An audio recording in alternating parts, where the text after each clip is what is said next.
দেখো আজকে আমরা যে সমস্ত অঙ্কগুলো করব সেটা হচ্ছে ক্লাস 7-এর অনুপাত সম্পর্কিত চ্যাপ্টার এবং সেখানে কোষে দেখি 2.3 এবং এই 2.3-এ কিছু অঙ্ক আমরা আগে করেছি 4-এর দাগের পর্যন্ত। আমরা 5-এর দাগের থেকে আজকে অঙ্কগুলো করব। তাহলে দেখো 5-এর দাগের অঙ্কটা কি বলেছে, এখানে বলেছে 240 মিলিলিটার ডেটল জলে জল ও ডেটলের আয়তনের অনুপাত 1:3। এর সঙ্গে আরও 60 মিলিলিটার জল মেশালে জল ও ডেটলের আয়তনের অনুপাত কত হবে হিসাব করি। তাহলে এখানে দুই ধরনের আমাদেরকে বলে দেওয়া আছে। মিশ্রণটাতে দুটো জিনিস আছে, একটা হচ্ছে জল এবং একটা হচ্ছে ডেটল। জল এবং ডেটল এবং তাদের অনুপাতটাও বলে দিচ্ছে 1:3। তাহলে এখান থেকে আমাদের জলের পরিমাণটা বের করতে হবে এবং ডেটলের পরিমাণটা বের করতে হবে। তাহলে আমরা মোট যে ডেটল জল, এটা হচ্ছে ডেটল জল, মোট যে ডেটল জল তার পরিমাণটা কত 240 মিলিলিটার। তাহলে এখানে মোট ডেটল জলটা আমরা লিখব যে মোট ডেটল জল, মোট ডেটল জল হচ্ছে তোমার 240 মিলিলিটার। তাহলে 240 মিলিলিটার এবং এখানে আমরা জল এবং ডেটলের অনুপাতটা, জল অনুপাত ডেটল, জল অনুপাত ডেটল হচ্ছে 1:3। তাহলে এখান থেকে আমরা জলের পরিমাণটা এবং ডেটলের পরিমাণটা আমরা বের করতে পারবো। তাহলে জলের আনুপাতিক ভাগাহার বের করতে হবে। তাহলে প্রথমে আমরা জলের আনুপাতিক ভাগাহার বের করব। আনুপাতিক ভাগাহার, আনুপাতিক ভাগাহার কত হচ্ছে 1/1+3। 1/1+3 মানে মোট জলের অনুপাতটাকে মোট অনুপাত দিয়ে ভাগ করছে, তাহলে 1/4। তাহলে জলের হলে এরপরে ডেটলের কত হবে, ডেটলের আনুপাতিক ভাগাহার কত হবে, ডেটলের আনুপাতিক ভার হবে 3/4। ডেটলের অনুপাত হচ্ছে 3 আর মোট অনুপাত হচ্ছে 4। তাহলে এখান থেকে আমরা 240 মিলিলিটারে জলের পরিমাণ কত হবে, তাহলে 240 মিলিলিটারে জলের পরিমাণ কত, জলের পরিমাণ দেখো জলের পরিমাণটা যদি আমরা বের করতে হয় তাহলে কি করে বের করব, যে মোট পরিমাণ কত 240, এটাকে আমি যদি জলের আনুপাতিক ভাগাহার মানে হচ্ছে 1/4 দিয়ে যদি গুণ করে দিই তাহলে 4 দিয়ে 4 6 24, তাহলে কত হচ্ছে 60 মিলিলিটার। তাহলে আমরা জলের পরিমাণটা পেলাম 60 মিলিলিটার। আর 240 মিলিলিটারে ডেটলের পরিমাণটা কত, ডেটলের পরিমাণটা হচ্ছে তোমার এই 240 হচ্ছে 240কে আমার কত দিয়ে গুণ করতে হবে 3/4 দিয়ে গুণ করতে হবে। তাহলে এখানে 4 দিয়ে 4 6 24, তাহলে 3 6 হচ্ছে 180। তাহলে 180 মিলিলিটার হচ্ছে তোমার ডেটলের পরিমাণ। এরপরে আমাদেরকে যেটা বলেছে আরও 60 মিলিলিটার জল মেশালে, পরে কিন্তু যেটা মেশানো হয়েছে সেটা জল, তাহলে সেটা কি জলটা, তাহলে 60 মিলিলিটার যদি জল মেশানো সেটা কার সাথে যোগ হবে, এই জলের সাথে যোগ হবে 60-এর সাথে। তাহলে পরে আরও 60 মিলিলিটার, আরও 60 মিলিলিটার জল মেশালে, জল, তাহলে আরও যদি জল মেশানো হয় তখন এক্ষেত্রে জল ও ডেটলের অনুপাত, ডেটলের অনুপাত কত হবে,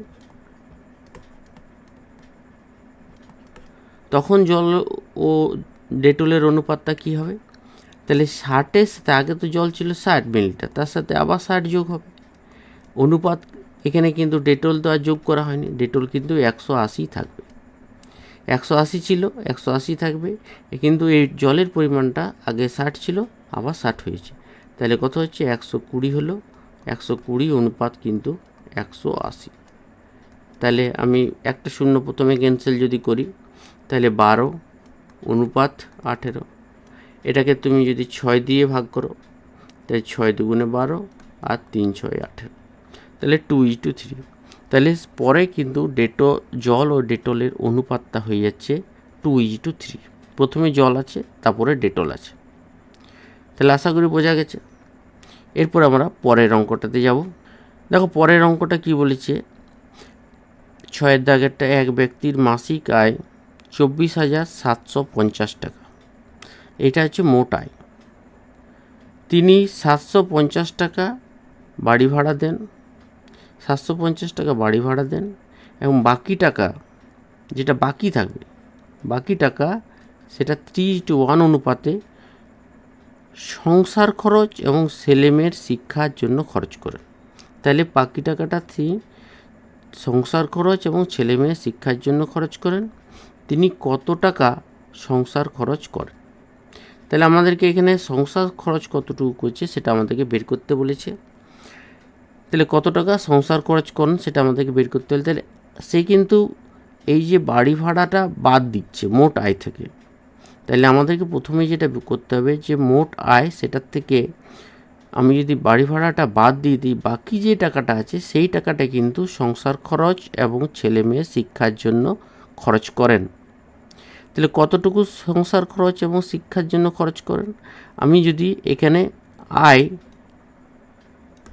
আয় হচ্ছে তোমার 24,750 টাকা। এখানে বাড়ি ভাড়া কত? বাড়ি ভাড়া হচ্ছে তোমার 750 টাকা। তাহলে আমি বাড়ি ভাড়ার যদি বিয়োগ করে দিই, তাহলে কত হচ্ছে? 24,000 টাকা। এই 24,000 টাকা কিন্তু তার বাকি টাকা, এটা হচ্ছে বাকি।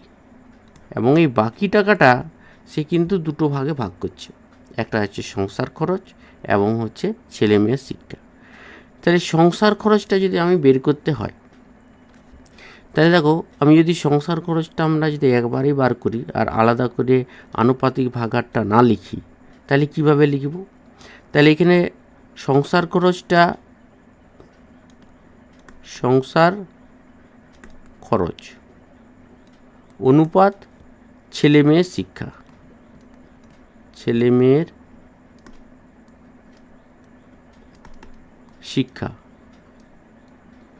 তাহলে সংসার খরচ অনুপাত ছেলে মেয়ের শিক্ষা হচ্ছে 3:1। তাহলে আমরা সংসার খরচটা যে বের করতে হয়, তাহলে সংসার খরচ কতটুকু? সংসার খরচ, সংসার খরচের পরিমাণ, সংসার খরচের পরিমাণ কত হবে? সংসার খরচের পরিমাণটা আমার এখানে মোট যে টাকাটা, সেটা থেকে যে বাকি টাকাটা থাকছে সেইটা কিন্তু দুটো ভাগে ভাগ হচ্ছে। তো তাহলে এখানে আমরা মোট যে বাকি টাকাটা সেটা লিখলাম, এই টাকাটা, এবং এটাকে আমার কি করতে হবে? সংসার খরচের আনুপাতিক ভাগার। সংসার খরচের আনুপাতিক ভাগার কত হবে? 3/3+1, এটা দিয়ে কিন্তু গুণ করে দিতে হবে। 3/3+1 আমি কি করলাম? মোট যে বাকি টাকাটা সেটাকে আমি সংসার খরচের আনুপাতিক ভাগার দিয়ে গুণ করে দিলাম। তাহলে এটা কত হচ্ছে? 24,000 গুণিত 3/4। তাহলে 4 দিয়ে যদি আমরা এটাকে কাটি, 4 6 24, তাহলে 6,000 আর 3 6 18, তাহলে হচ্ছে 18,000 টাকা। তাহলে আমরা যেটা পেলাম যে সংসার খরচ করছে, সংসার খরচের পরিমাণটা কত হচ্ছে? 18,000 টাকা, যেটা আমাদেরকে বের করতে বলেছে। তাহলে আমরা কিভাবে সংসার খরচটা করলাম আশা করি বুঝতে পেরেছ। এরপর আমরা নেক্সট অঙ্কতে যাব। দেখো পরের অঙ্কটা যেটা আছে সেটা 7 দাগের। এখানে কি বলেছে? এখানে বলেছে বিবেকানন্দ যুব পাঠাগার কোনো এক বছর 74,350 টাকা সরকারি অনুদান পেল, 4,350 টাকা চাঁদা আদায় করল এবং পুরনো কাগজপত্র বিক্রি করে পেল 1,300 টাকা। যদি সব টাকায় যদি নতুন বই কিনতে, পুরনো বই বাঁধাতে এবং পাঠাগারের কর্মচারীদের বেতন দিতে 15:3:2 অনুপাতে খরচ করা হয়, তবে হিসাব করে দেখি কত টাকা নতুন বই কেনা হয়েছিল। তাহলে এখানে মোট টাকাটা প্রথমে আমাকে বের করতে হবে। মোট টাকাটা হচ্ছে কি, অনুদান, তার সাথে চাঁদা, তার সাথে পুরনো কাগজপত্র বিক্রি, এই তিনটাকে আমি যোগ করব। তিনটাকে যোগ করলে তোমার যে টাকাটা পাবে সেটা কিন্তু এই নতুন বই কিনতে, পুরনো বই বাঁধাতে এবং পাঠাগারে কর্মচারীদের বেতন দিতে 15:3:2 অনুপাতে ভাগ করা হচ্ছে। তাহলে দেখো মোট টাকাটা যদি আমি বের করতে হয়, তাহলে প্রথমে হচ্ছে অনুদান। অনুদান কতটুকু? অনুদান হচ্ছে সবচেয়ে বেশি আছে 74,350। তারপরে হচ্ছে চাঁদা। চাঁদা কতটুকু হচ্ছে? চাঁদা হচ্ছে 4,350। 4,350 এটা হচ্ছে টাকা, এটা হচ্ছে টাকা। এবং কাগজ বিক্রি, কাগজ বিক্রি করছে, কাগজ বিক্রি করছে কত টাকার? 1300 টাকা। 1300 টাকা। তাহলে তিনটা যদি যে যোগ করে দিই তাহলে আমার মোট টাকাটা পাওয়া যাচ্ছে।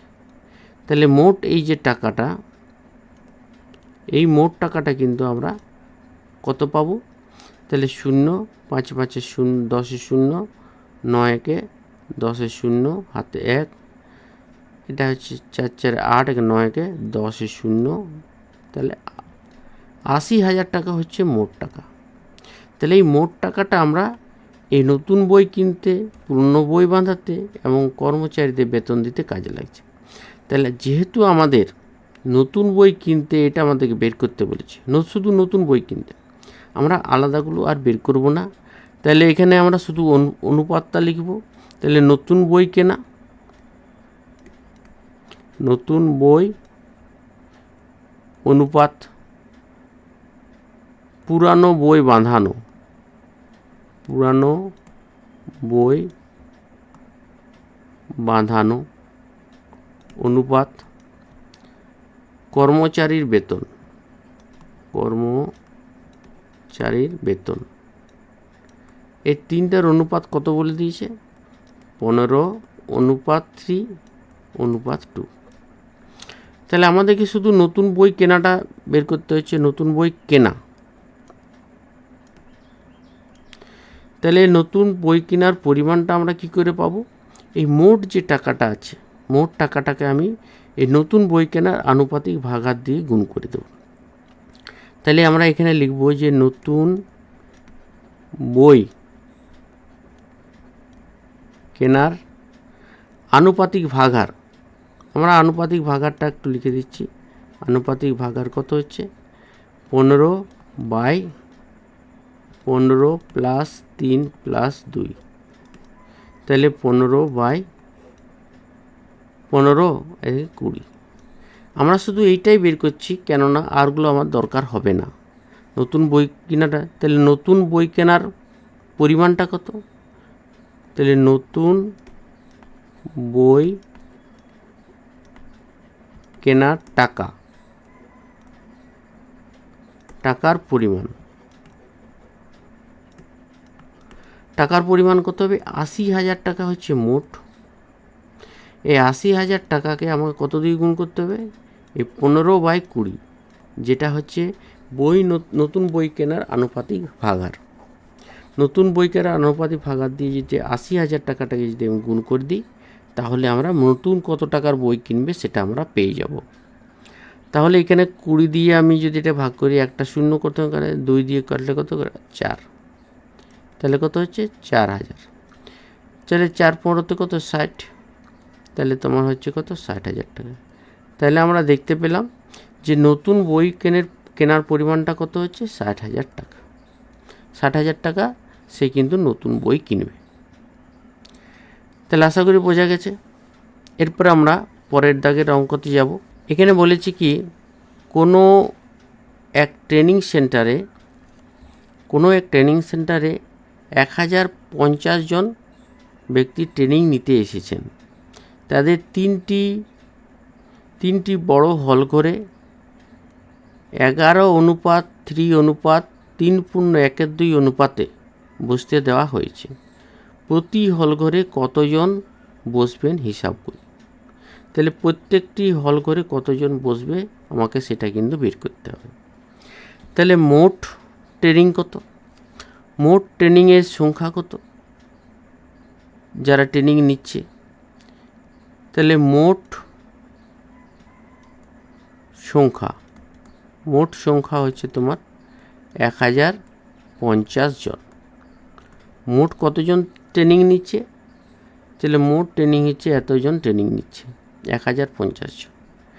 তাহলে হলঘরে তাদেরকে বসানো হচ্ছে। তাহলে প্রথম হলঘর, প্রথম, দ্বিতীয় এবং তৃতীয়, 3টে হলঘর আছে।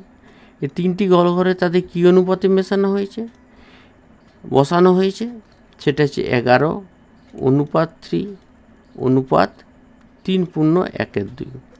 এখানে আমাদেরকে কিন্তু পূর্ণ সংখ্যার অনুপাতে বের করতে হবে। এটা কিন্তু পূর্ণ সংখ্যার অনুপাত নেই। তাহলে পূর্ণ সংখ্যার অনুপাতটা আমরা কী করে বের করব। তাহলে প্রথমে এই যে মিশ্র ভগ্নাংশ সেটাকে ভেঙে দিতে হবে। তাহলে এটা যদি ভাঙি 11:3:3:6 7/2, এবং এটাকে এমন সংখ্যা দিয়ে গুণ করব, 3টাকে কিন্তু এমন সংখ্যা দিয়ে গুণ করব যাতে করে 2টা এখানে থাকে না। তাহলে যা বুঝতে পারছি সবগুলোকে যদি আমি 2 দিয়ে গুণ করে দিই তাহলে এখানে 2টা আর থাকবে না। তাহলে এটাকেও আমি 2 দিয়ে গুণ করছি, এটাকেও তুমি 2 দিয়ে গুণ করো এবং এটাকেও তুমি 2 দিয়ে গুণ। 3টাকে কিন্তু একই সংখ্যা দিয়ে গুণ করে দিলাম 2 দিয়ে। তাহলে 2 কেটে গেল। তাহলে এখানে কত হচ্ছে, এখানে হচ্ছে 22:6:7। তাহলে এই অনুপাতে কিন্তু হলঘরে বসানো হয়েছে 22:6:7।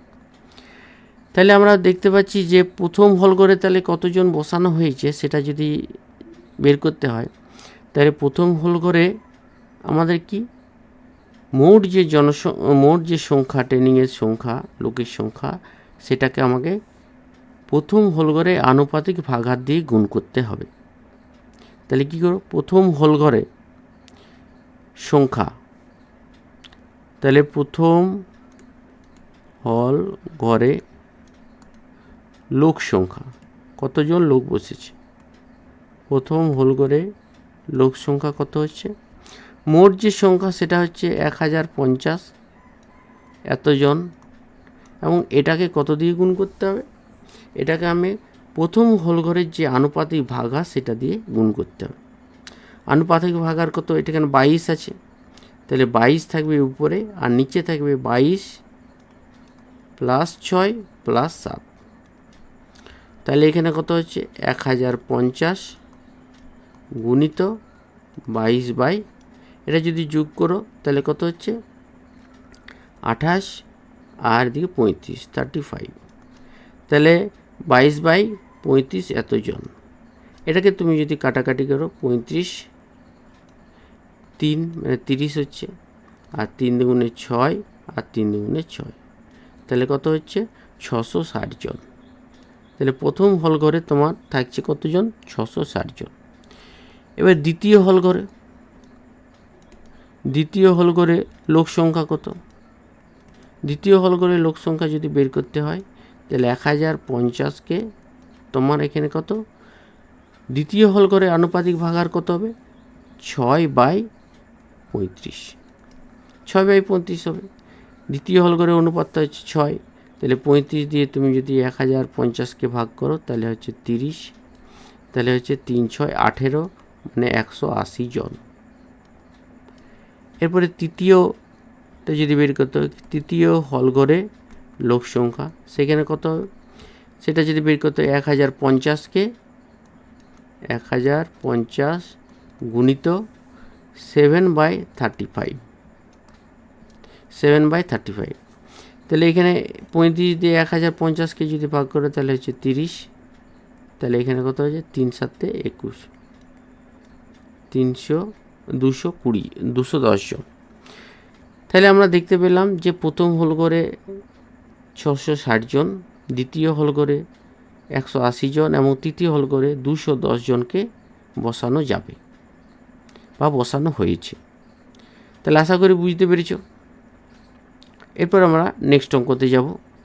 তাহলে দেখো এখানে পরের যে অঙ্কটা আছে সেটাতে কি বলেছে, 9 দাগেরটা বলেছে 12,100 টাকা মধু, মানস, কুন্তল ও ইন্দ্রের মধ্যে 2:3:4:2 অনুপাতে ভাগ করে দিলে কে কত টাকা পাবে হিসাব করি। একই রকমের এখানে হচ্ছে মোট এখানে অনুপাতটা এটা হচ্ছে 2:3:4:2 এবং মোট টাকাটা হচ্ছে 12,100 টাকা। তাহলে মোট টাকা হচ্ছে 12,100 টাকা।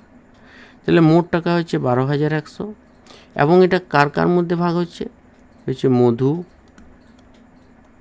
অনুপাত মানস অনুপাত কুন্তল অনুপাত ইন্দ্র,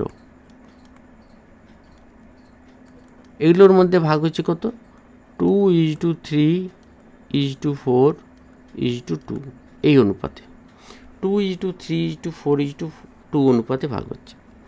তাহলে মধু কতটুকু পাবে সেটা বের করতে গেলে মোট টাকাটাকে আমি মধুর আনুপাতিক ভাগার দিয়ে গুণ করতে হবে। তাহলে মধু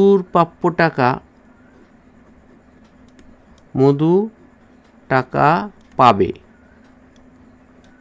মধু টাকা কতটুকু পাবে, মোট টাকা হচ্ছে 12,100 টাকা।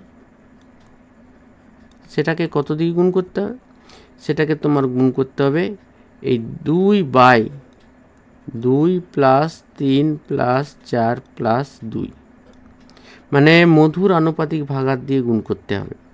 তাহলে কত হচ্ছে এখানে 12,100 গুণিত 2/, এখানে 5 আর 6 11,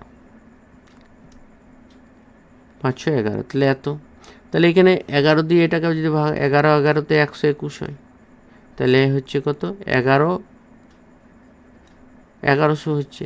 তাহলে 2,200, তারপর দুটো একটা শূন্য, তাহলে কত হচ্ছে 2,200 টাকা। তাহলে মধু কত পাচ্ছে, 2,200 টাকা।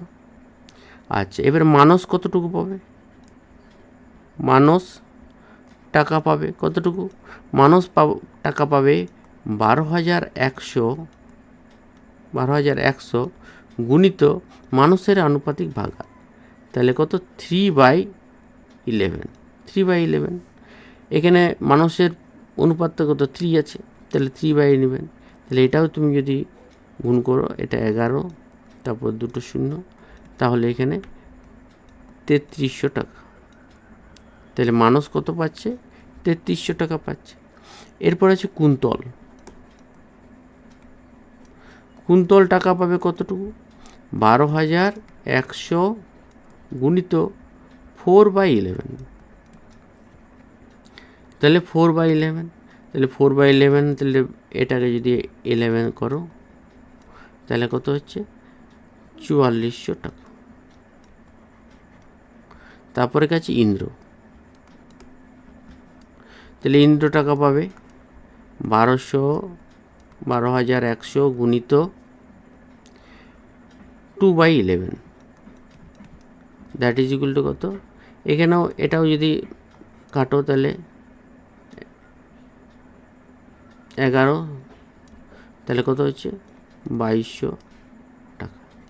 তাহলে আমাদের ইন্দ্র কত পেল, 2,200 টাকা পেল। তাহলে আমরা সবাই বের করতে বলছি কে কত টাকা পাবে। তাহলে এখানে আমরা মধু পেল 2,200 টাকা, মানস পেল 3,300, কুন্তল পেল 4,400 এবং ইন্দ্র পেল 2,200। তাহলে কে কত টাকা পেল আমরা বের করলাম।